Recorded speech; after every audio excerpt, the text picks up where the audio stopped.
प्राचीन काल में मनोहर नगर में एक ब्राह्मण रहता था।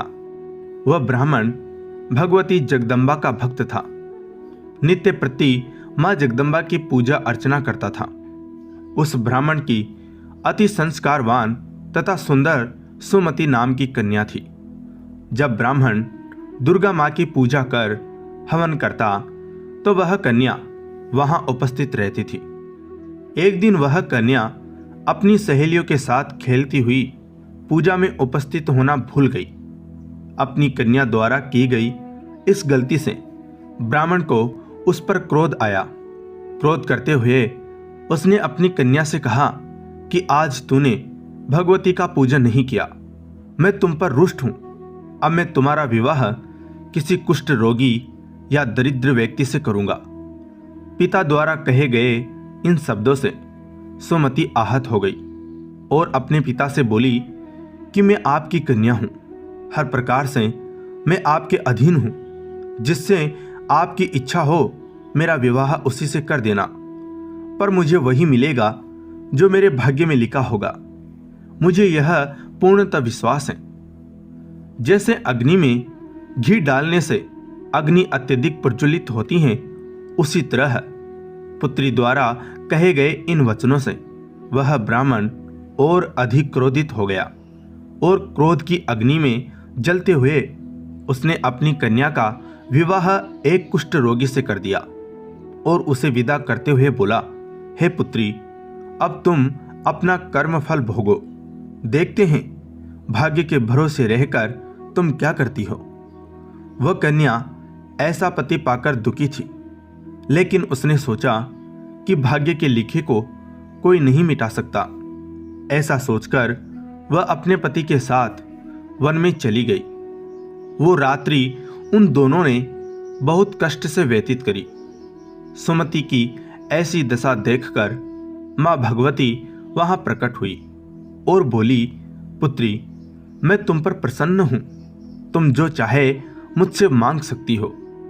एकाएक अपने सामने दिव्य प्रकाश रूपी शक्ति को देख वह हाथ जोड़कर खड़ी हो गई और बोली, आप कौन हैं और मैंने ऐसा कौन सा पुण्य किया है जिस वजह से मुझे आपकी कृपा प्राप्त हो रही है। उसके ये वचन सुन मां भगवती ने उससे कहा, मैं आदि शक्ति भगवती जगदम्बा हूं। मैं तुझ पर तेरे पूर्व जन्म के पुण्य के प्रभाव से प्रसन्न हूं। तू जो चाहे मुझसे मांग ले। कन्या ने हाथ जोड़कर मां से पूछा कि मां, मैं पूर्व जन्म में कौन थी और मैंने ऐसा क्या किया जो आपकी कृपा मुझे प्राप्त हुई। माता रानी बोली कि सुनो, पूर्व जन्म में तुम एक निषाद अर्थात एक भील की पत्नी थी। तुम एक अति पतिव्रता और मुझमें आस्था रखने वाली थी। एक दिन परिस्थितियों के वशीभूत होकर तुम्हारे पति ने चोरी करी।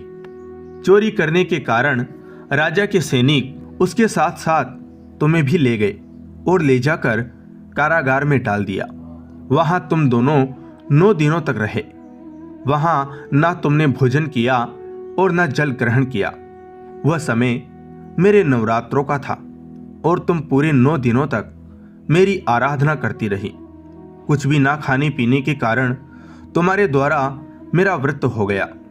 उस समय तुमसे जो व्रत हुआ उसके प्रभाव से प्रसन्न होकर मैं तुम्हें मनवांछित फल प्राप्त करने का आशीर्वाद देती हूँ। तुम्हारी जो इच्छा हो मांग लो। वह कन्या बोली, आप मुझ पर प्रसन्न हो तो मेरे पति को कोढ़ मुक्त करो। ऐसा सुनकर माता बोली, तथास्तु। तब उसके पति का शरीर मां दुर्गा की कृपा से कुष्ठ रोग से मुक्त होकर अति कांतिवान हो गया। अपने पति की मनोहर काया देखकर वह मां भगवती की स्तुति करने लगी।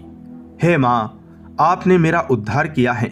आपको मेरा बारंबार प्रणाम है। ऐसा आशीर्वाद देकर माता अंतर्ध्यान हो गई। दोस्तों, जो भी मनुष्य इस व्रत को भक्ति पूर्वक करता है वह इस लोक के सुखों को भोग कर अंत में मोक्ष को प्राप्त करता है। जय मां दुर्गा। नवरात्रि की शुभकामनाएं। धन्यवाद।